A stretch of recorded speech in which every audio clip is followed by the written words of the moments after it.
Hello, Aviator Nation, and welcome to part two of the Great Lakes Tour. In part two, you're going to be utilizing Google Earth, and you're going to be going around different checkpoints around the 5 Great Lakes to our north and exploring a little bit about them.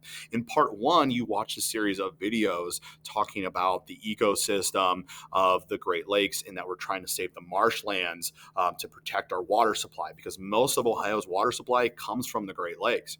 In part two, you're going to be exploring a little bit more about the Great Lakes and kind of seeing how large they are. You're going to be learning about important landmarks and some wildlife sanctuaries along the way. First thing you're going to do is click on this link right here, the Google Earth tour of the Great Lakes. It's going to pull up Google Earth as you see here. It might have you pulled out a little bit farther like that.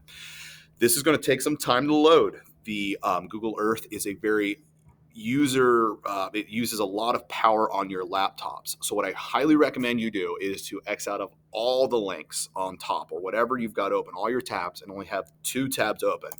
This tab for your answers on Google Forms and your Google Earth. That's it. Otherwise, you're going to have a really bad experience because this utilizes a lot of power, and every tab you have going on is going to your CPU, and that will just slow it down, and you'll get a bad experience.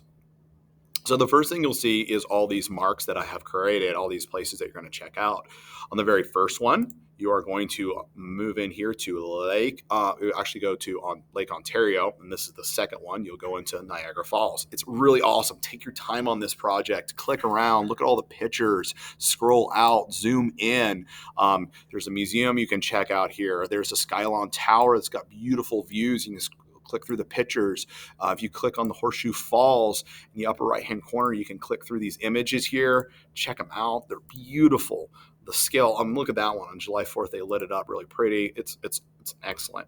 So along the way, you'll be asked to click on certain points, zoom out, look at the map, and mark things along the way.